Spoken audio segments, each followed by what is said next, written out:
You know what it's like to have your dream to become the first physician in your family squashed overnight because of the government? It sucks. It really sucks.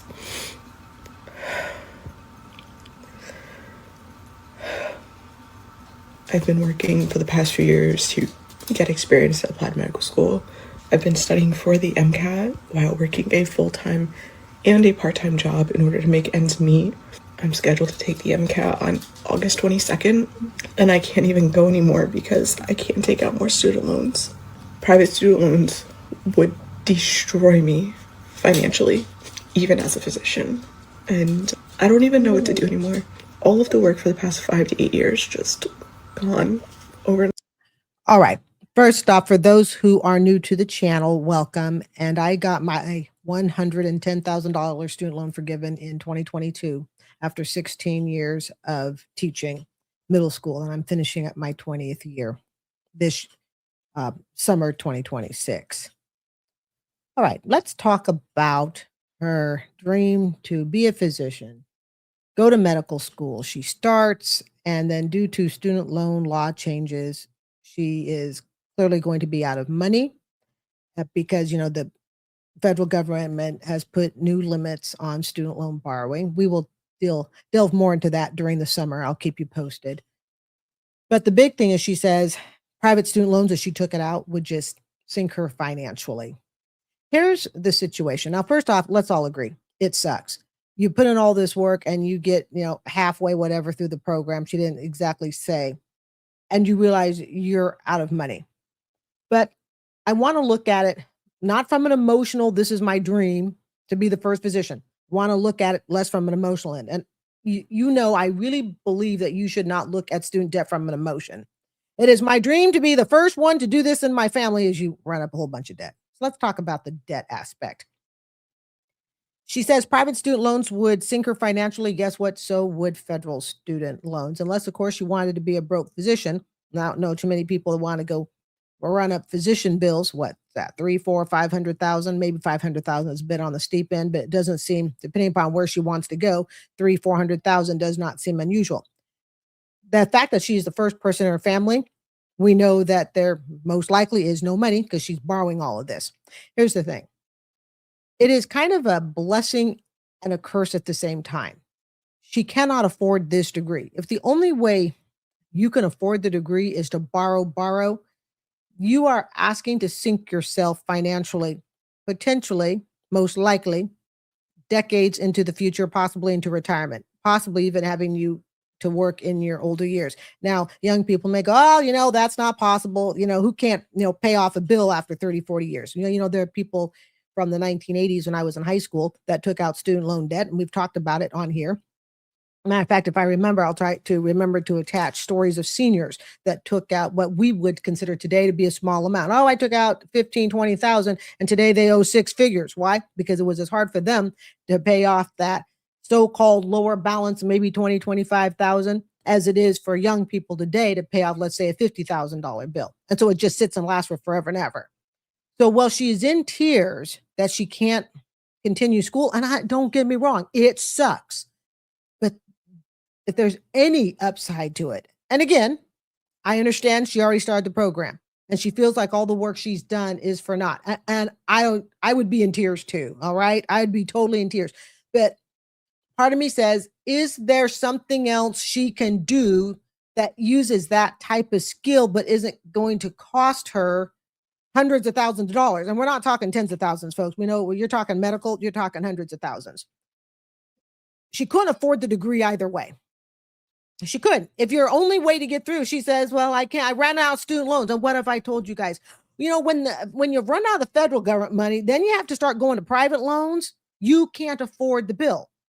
Now, it would have been ideal if she had done the math on this before she had gotten through school. And people say, yeah, but the laws didn't change basically until this summer. Okay, this being 2026, and how much you can lend for graduate school and all of this stuff. But here's the thing. If you can't afford the bill, the change in law to some extent doesn't even matter. Yeah, we could give her all the money to go to medical school. And now she walks out and is in tears making a video I spent 300, 400. You pick the multi six-figure debt to go to medical school, and I'm broke. I can't do anything. We shouldn't have to be doctors with this. Now you know what teachers deal with. They want us to all be highly educated, but the income doesn't match. No big secret. So it's kind of like, if you're going to cry, and I know this is a bad apple bite on either side. Okay. If you're going to cry, I'd rather you cry because the debt load was stopped. You see, even though it sucks that she's already done part of the degree. So her best bet, see if she can apply it towards something else. Again, I'm not saying it's easy. This is why it's so important, you guys, that we do our due diligence before we take on student loan debt. If you cannot get through the program without massive student loans, you genuinely can't afford it. I'm going to say in probably 99% of the cases. And you're going to be crying either way on TikTok.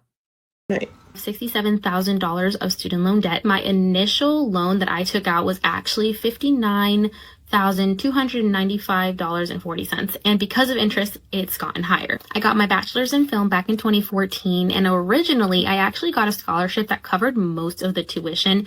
But in order to go to the school that I went to, you really couldn't work because you were technically getting a bachelor's in 2 years. So it was an accelerated program and there was absolutely no time for working a job. You were in class 24/7, even overnight. So I had to get loans in order to live because they didn't have dorms.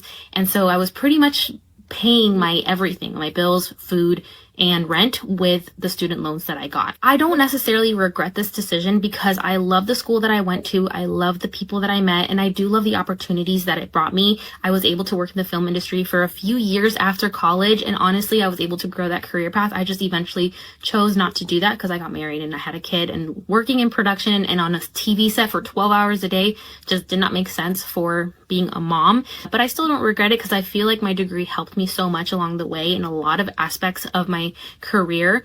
However, if I do look back at it, I had absolutely no information and understanding of what I was doing when I got this student loan. Around 16, 17 years old, the only financial advice I've ever gotten coming from an immigrant family is you have to do what you have to do in order to survive. So we obviously didn't have money to go to college, and so getting a loan was our only choice. Unfortunately, not only did I get a loan that was massive and I didn't know what I was doing, but I also had to get a co-signer of somebody that I wasn't family.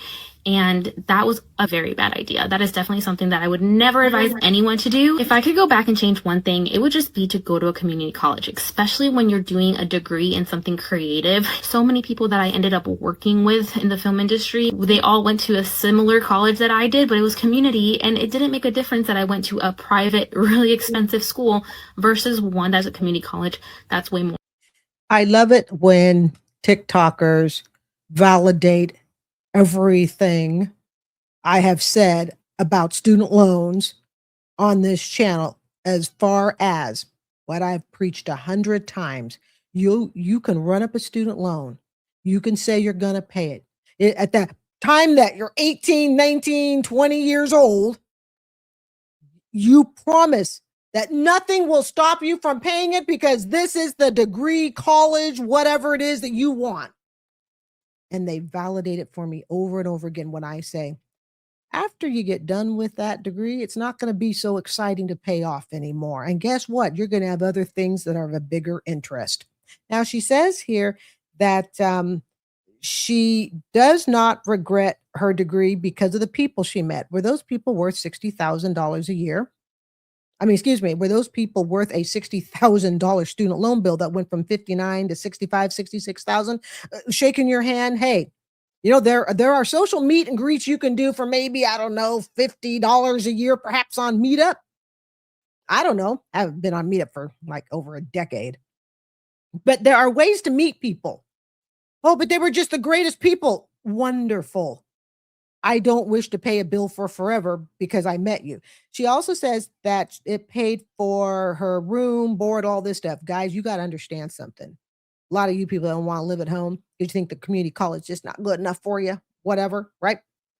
That dorm meal that you paid for, yeah, that rent that you paid for, you're going to be paying for that for decades.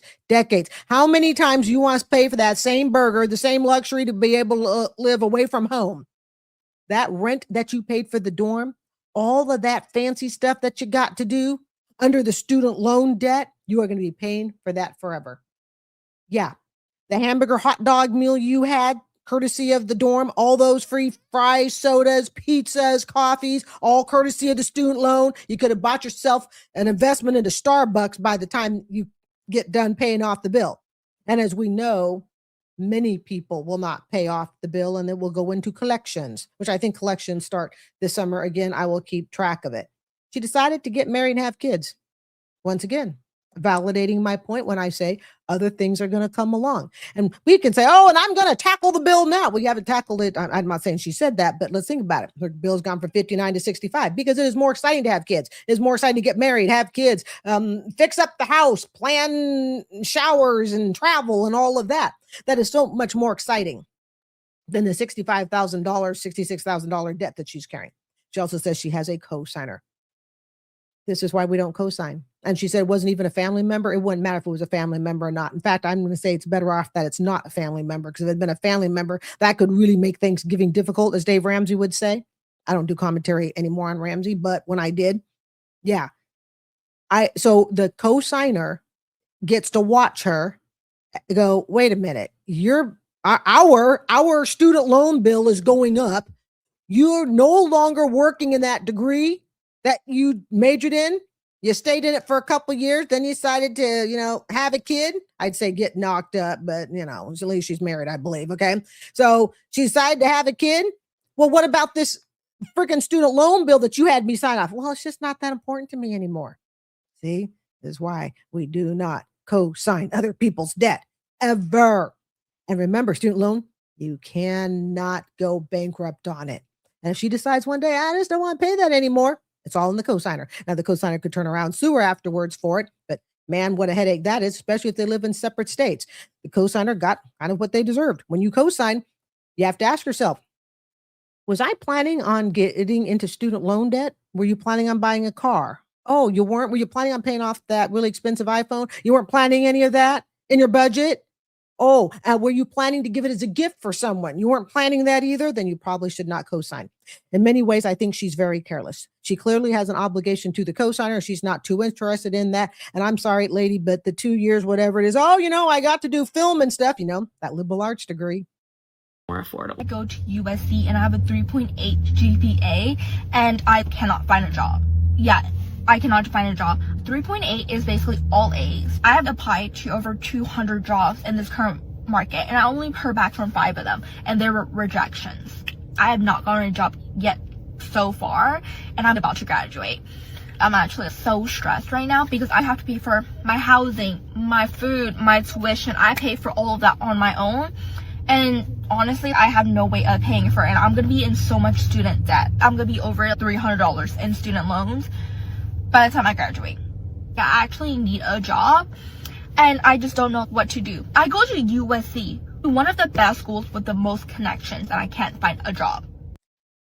Well, it can have a lot of connections. The question is, are you making the connections that you need to propel your life forward?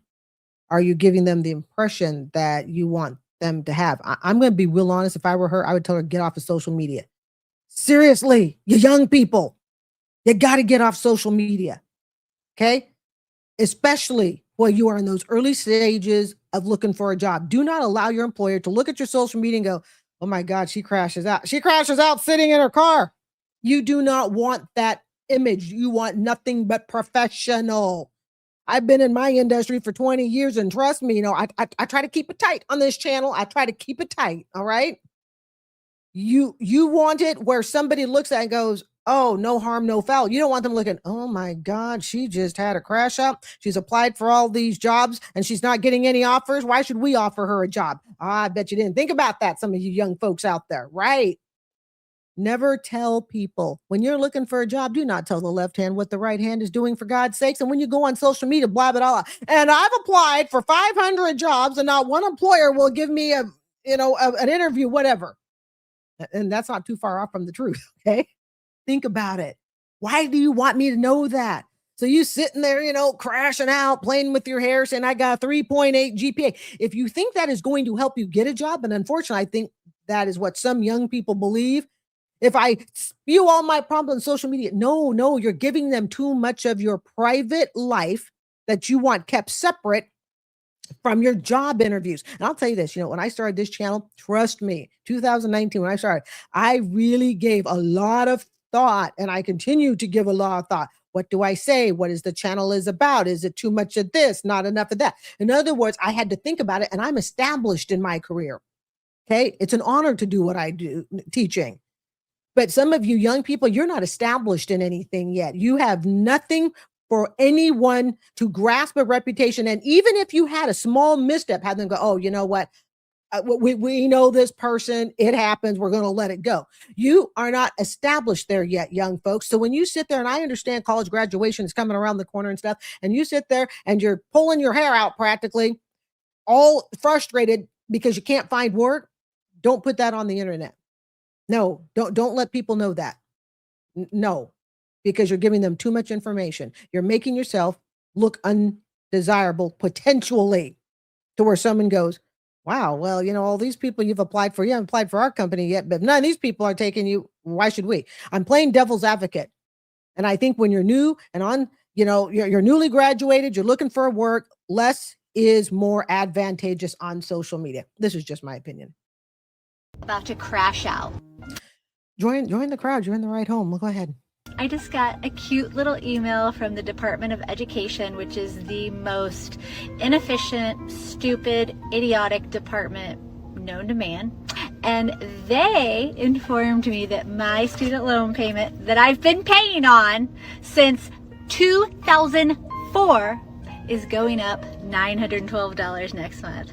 So whoever's running the department, and come to think of it, I don't even think anyone's running it right now, but whoever's in charge, they can go to hell. They can go straight to hell because it's not happening. Since I graduated college in 2004, over 22 years ago, my loan has been transferred to 3 different companies. It started with good old Sally Mae, and then it went to Fed Loan Servicing, and now it's Aidvantage. And if I contacted Aidvantage today and said, hey, can I have my letter of origination for my loan? Do you think they'd be able to give it to me?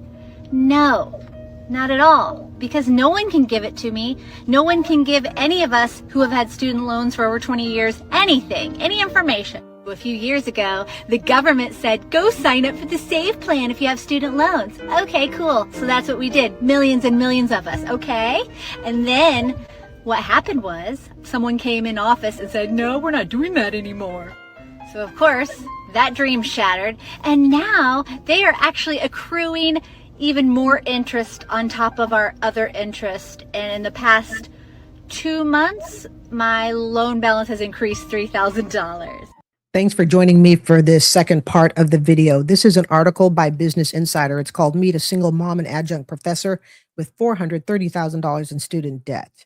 I'm in a hole that I'm never going to get out of. The author is Ayelet Sheffi. This was published December 4th, 2021. But as you know, student loan debt is very relevant, whether it's past or current, because we know the chances of them having the debt are 99% likely. So here we go. Mariah had a goal to teach at a university full time. Today, she absolutely regrets pursuing that goal. Well, Mariah's undergraduate education, which she completed in 2001, was funded through scholarships and Pell Grants. She knew more advanced degrees would give her a leg up in university teaching, especially as a woman in the industry. So she pursued a master's degree and a PhD, the latter of which took 7 years to complete.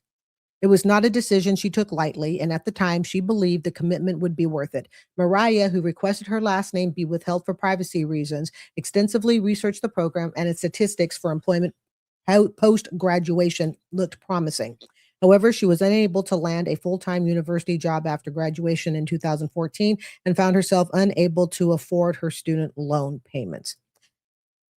Of course, a really quick side note, a link to the article will be in the description box for those who want to read it in full without commentary. I have told you that today, a PhD, and I was told this by my parents years and years ago, is very financially risky today.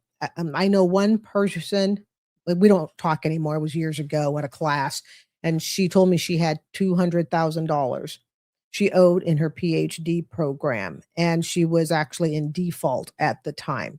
So there's something about a PhD and people not being able to afford their student loans. It doesn't surprise me because really, as most of you may not know, a PhD is a research degree. So a lot of people get PhDs. Some people get it because they think it's going to be the financial ticket to wealth. And in reality, it's really not for most people. A PhD is not the financial ticket to wealth. And it seems as though she did try to do her due diligence. She says that she researched to see the job opportunities. But let's remember something. A PhD is less about wealth and more about, do you simply like to research?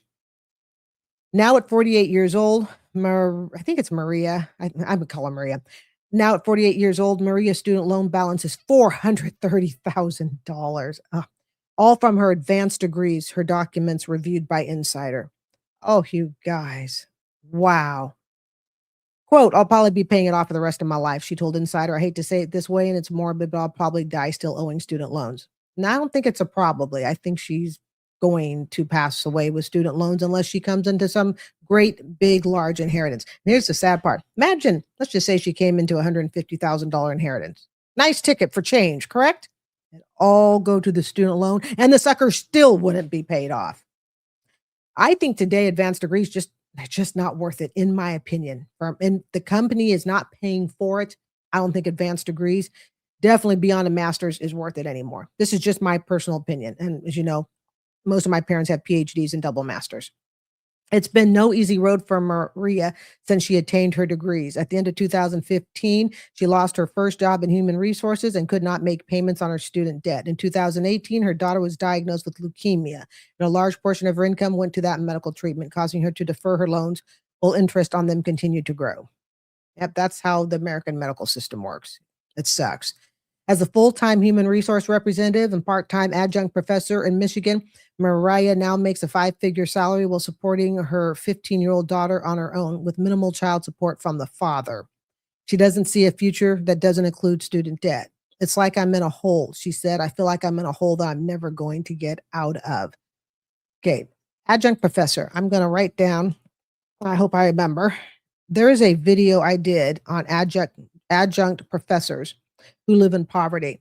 And I have actually tried my best to talk one friend a little while back to not go into being an adjunct professor. And when I really laid out to her what it is, I think I successfully changed her mind. Most adjunct professors, you guys, they live in poverty. They live oftentimes on, social assistance. Yeah, food stamps, stuff like that. An adjunct professor is obviously, for the most, they're professor wannabes. Okay, full tenured professor. But those days, and I'm not on a campus anymore. I've stepped onto a campus for 20 years since I've graduated from teaching. But I think those days are pretty much done. And I think a lot of those positions now are also taken up by people who are well connected.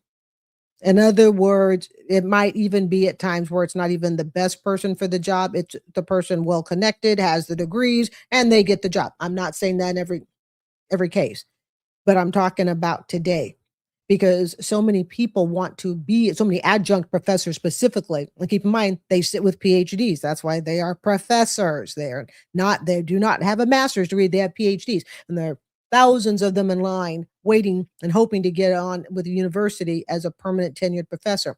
But I think you have a better chance of winning the lottery getting hit by lightning. This is just my opinion today, having also been raised, like I said, by people who are all in the PhD, master degree programs, and knowing what it was like for them, say in the 70s and 80s was a dream job. Oh my God, if you had a PhD in the 70s and 80s when my parents got them, okay, that was really worth something. And I think a lot of the problem also with PhD programs today is I think they're a bit watered down because of all the online school stuff. Are you telling me you got a PhD, yet you've never actually held the career? You possibly went to school online. How much weight does that hold at this point? It's just a thought. It's just something to consider. So she spent 7 years trying to supposedly make extra money. I want to throw this idea. What would happen, and I've said it before as a suggestion, what would happen if she had spent 7 years doing an extra part-time job folding clothes. Oh, yeah. Instead of paying a student loan company for 7 years, she goes, you know what? I'm not taking on any more student debt. And she said at the beginning she didn't have any debt, right? So I'm not going to take on more student debt. I'm just going to do a part-time job. I'm going to do that for 7 years and keep everything. It's a different time period. We have to think differently. And again, I'm not here to kill anybody's dream. I mean, if you manage to become a PhD, become a tenured college professor, you are in a very rare spot. So she has a 15-year-old daughter, minimal child support from the father. And let's keep in mind, in child support, oftentimes, if it is not written in advance, okay, what the college education is going to be for the child, if there's no, right, what is it? I think in the divorce decree, it has to be spelled out. So the mother's pretty much on her own. She says, I feel like I'm in a hole you're never going to get out of. No, you cannot mathematically get out of it. You give me $430,000 in student loan debt. Oh my goodness. Okay. My daughter's medical bills are much more important to me. And I would agree with that. But see, this is the problem. When you take on before I continue reading, when you take on a whole bunch of debt, especially as we get older, we don't know what situations are going to happen to us or other people that might change your ability to take on that debt. And this includes for people who think, oh, I'm just going to go ahead and co-sign.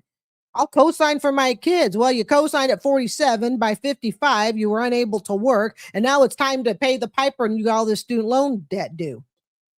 Continuing on, if Mariah could have a do-over, she would have never gotten her PhD. Although she said she prepared herself as best as she could for the financial toll it would take, there was no way she could have anticipated a layoff or the medical bills for her daughter. I'm going to stop there for a minute. She says, although she prepared herself as best as she could for the financial toll it would take.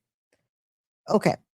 Knowing what I know today, she never could afford the degree, regardless of the things that happened down the road. She couldn't afford the degree to begin with. Why? Because she had to take out student loans for it. And statistically, student loan debt, those 6-figure ones, by the way, I think it's, if you're in the one, I think you're in like the top 10%. I think that's the stat. Don't quote me, but I know it's real small. If you are holding 100,000 or more, you're holding 100,000 or more, something like you sit in the top 10%. I could be wrong, but it's a real small number actually. She's sitting at 430,000. She's probably in the top 1/2 of 1% or something like that. She said she prepared herself as best as she could, but she could never afford it. See, so when you're preparing yourself financially, I'm preparing myself for something I cannot afford. It doesn't make sense. Of her total student debt load, more than 70,000 is interest that accumulated while her student loan payments were on hold, during which she cashed out her 401k and lived on unemployment benefits. You know, you guys know I read this for the first time with you. I just read the title and length. That's all I do, because then it's more enjoyable. I get to read it with you. $70,000 is interest while her student loans were on hold, and she cashed out her 401k, lived on unemployment, which means she will probably be working until she possibly dies. She has no retirement money. And at this point, her ex-husband is not obligated, or whatever the limit is. He's got limited obligations. Wow. I'm just trying to picture myself in that situation. Okay. Lived on her 401k, cashed it out, and unemployment benefits. Every now and then some things just kind of pause. That makes me pause. Obviously, paying my daughter's medical bills are more important to me. She wishes her student loan company had given her more assistance to control her growing debt load. All right, 2 things. I don't mean to sound harsh, but let's be real here. She had wished her student loan company had given her assistance to control her growing debt load. It is not the student loan company's job. It's not. It was no more their job to help her as it was for me to help mine. Hey, you know what? I want to go and take them some student loan debt I can't afford. Help me. Now, some people would say, well, Karen, you're a hypocrite. You know, you got yours forgiven. True. But I'll argue it every single time. How many of you want to teach middle school for 16 years to get that forgiven? I taught middle school for 16 years. And of course, I'm finishing up my 20th. I've gone for 3 years with a perfect attendance record. I have not missed a day in 3 years. Not intentionally, it just kind of happened that way. But so when somebody says, well, you got yours forgiven and assistance, no. Working middle school for 16 years is not assistance, okay? It's me doing what I am contractually obligated to do as written out by law. That's what it is.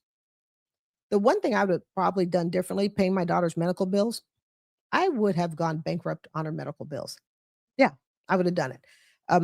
As you know, I'm very, very strong in believing that, you know what, our medical system is so screwed up. If you need to file bankrupt, you do it. You need to file bankrupt to save your life, your children's life. I do not care. I don't care if you have to file medical bankruptcy every 10 years, whatever the law allows. I think it's still 10 years. If it's good enough for me to do a stupid bankruptcy in my 20s on credit cards and in my 30s on a freaking car, they weren't even that much. The bankruptcies weren't even that big, 25,000 for credit cards and 16,000 for a car. Then I'm certainly not going to shame anybody for going medical bankruptcy. If I had been her, I would have sought a medical bankruptcy. I don't know if she would have been able to do it. They might have looked at her 401k, but I believe, having had 2 bankruptcies, the 401k retirement part, if not all of it, could possibly be not touched due to a bankruptcy. And again, I've been through 2 bankruptcies. So I'm kind of thinking to putting in on laws and stuff. Maybe it varies by state. I don't know. I'm not an attorney. Go check with your own attorney. But I was able to go through a bankruptcy and keep my portion of what was considered bona fide retirement. Not this is a savings account, this is a CD. No, these were actual retirement account. I was allowed to keep that untouched as long as it stayed inside the retirement account. I would have gone medical bankrupt, but that's just me. Oh, look at this. She even filed for bankruptcy in 2018. I told you I read this for the first time with you. Okay, so she filed for bankruptcy in 2018, but and remember, family, you cannot file bankrupt on student loans. But despite the extreme financial hardship she was under, she was not successful in discharging her loans. Well, of course not, Maria. Of course not. And, you know, this is the thing. And people can get really screwed over following ads that say things like, contact us and we will get your student loan forgiven. Do you know how rare it is to get your student loan forgiven for hardship? Because you have to keep in mind, they're looking at everything. Well, first off, the law does not support you getting student loan bankruptcy. And it doesn't matter if it's federal or private. Just because you have a private loan from Sally Mae, okay, the laws don't support student loan bankruptcy. And also they look at just basically, you have assets. You live in a house, you drive a car, you have maybe a pension, 401k, savings, whatever. If the law allowed student loan bankruptcy, I guarantee to you the courts would be flooded with all the hardship stories. I'm sleeping in my car. I'm sleeping in a storage unit. My kids can't eat. Sally Mae don't care, and neither does the federal government. Do not think for a minute. Just because you're taking loans out with the federal government, it's going to be any easier. That's what my PSLF was under. Federal government, 16 years. Since she is an adjunct professor, Maria does not work enough hours to qualify for the Public Service Loan Forgiveness Program, which forgives student debt for public servants like teachers after 10 years of qualifying payments. She has worked in HR for a nonprofit. Oh, sweet Jesus. Okay. All right. She has worked in HR for a nonprofit, which qualifies for the program for nearly a decade, but her 0 payments in 2015 while she was unemployed did not count towards her PSLF progress, even though Federal Student Aid wrote on its website that they should qualify. All right, man, if you're going to shoot for PSLF, okay, you're going to shoot for that public service stuff, guys, you got to know the rules. You got to know the rules inside and out. And I'm proud to say I've helped one person get her student loan forgiven. And I tried to help another person that was in default, but they don't want to listen to me. And I'm the type, hey, you come to me and you say you need help. And I understand what it is that you need help in and you refuse to follow it. I give up. It's like, nope. I'm not going to work harder at your student loan debt than you are. Okay. Or than this person was. So she worked in HR for nonprofit, but yeah, because remember for PSLF, you have to have made a payment plus been full-time employed. That's usually like 35, 40 hours a week, somewhere along there. So this loan just keeps going up and up. I tell her to go work for a school district at this point. Get out of this HR nonprofit stuff. Okay, I understand she could have gotten it. It gets complicated. A student aid representative told Maria they just have to update her payment progress to include the time she was making 0 payments, but they have yet to do so. And she's looking at 7 more years of repayment that she's not sure she can afford to get full loan forgiveness. And here's the thing. Remember, if you're trying to get forgiveness, you cannot have an account in default. Forgiveness clock does not start until that account is out of default. And there is a thing, if you happen to be in default, there is a thing where you can call them. I think it's only good one time, and I don't remember what it's called, but you could ask them. And that is where they give you a modest payment plan, whatever modest is today, right? They give you a modest payment plan. And if you pay on it for something like 6 months, or not even know if it's that many, they'll consider your loan out of default, but it's like a one-time shot, get out of jail free card, just something to consider. She says, I'm hoping that they completely revamp the student loan program. The education department recently announced reforms to PSLF. We are not going to get into all of that. I'm really interested in reading her story only. All right, let's see here. Let's scroll on down.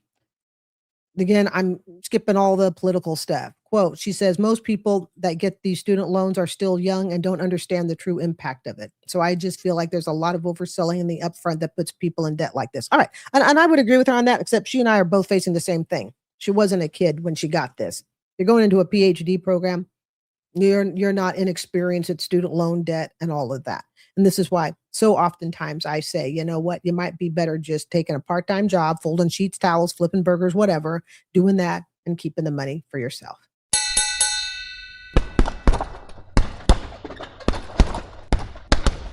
Do you know what it's like to have your dream to become the first physician in your family squashed overnight because of the government?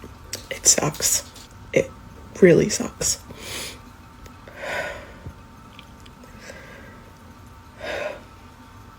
I've been working for the past few years to get experience at applied medical school.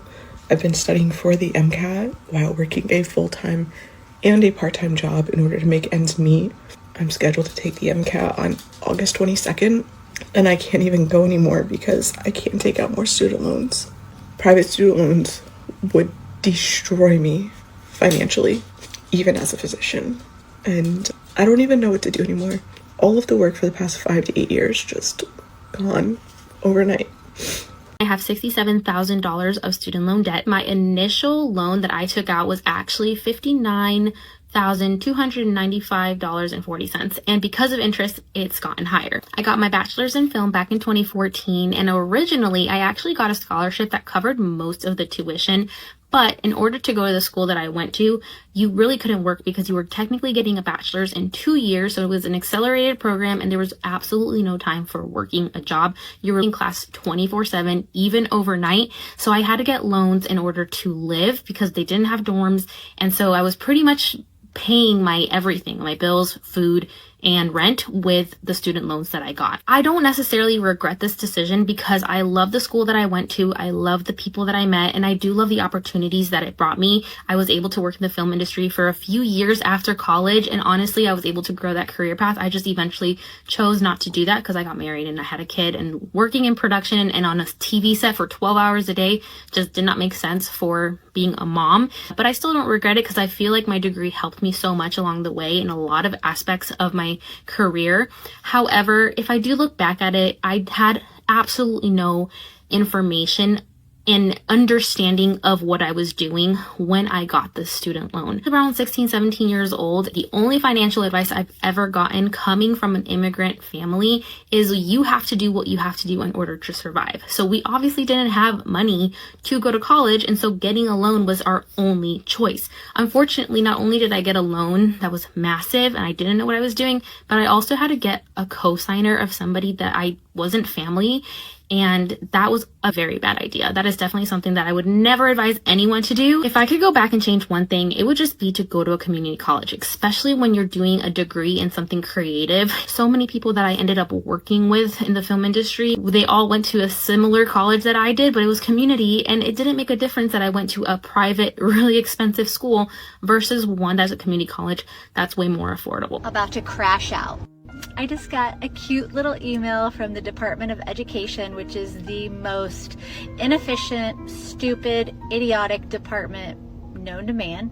And they informed me that my student loan payment that I've been paying on since 2004 is going up $912 next month. So whoever's running the department, and come to think of it, I don't even think anyone's running it right now.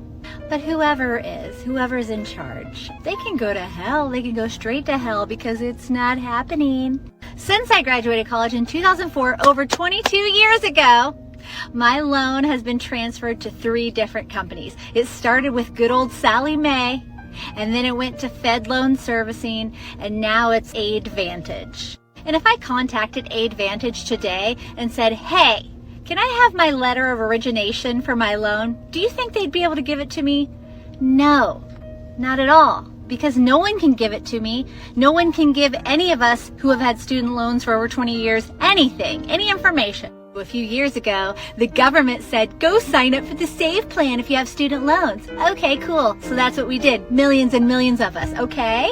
And then what happened was someone came in office and said, no, we're not doing that anymore. So of course, that dream shattered. And now they are actually accruing even more interest on top of our other interest. And in the past 2 months, my loan balance has increased $3,000. So yeah, at some point, I think I've just decided today that I'm probably just gonna go ahead and forgive my loans myself. I go to USC and I have a 3.8 GPA and I cannot find a job. Yeah, I cannot find a job. 3.8 is basically all A's. I have applied to over 200 jobs in this current market and I only heard back from 5 of them and they were rejections. I have not gotten a job yet so far and I'm about to graduate. I'm actually so stressed right now because I have to pay for my housing, my food, my tuition. I pay for all of that on my own. And honestly, I have no way of paying for it. And I'm going to be in so much student debt. I'm going to be over $300 in student loans by the time I graduate. Yeah, I actually need a job and I just don't know what to do. I go to USC, one of the best schools with the most connections, and I can't find a job.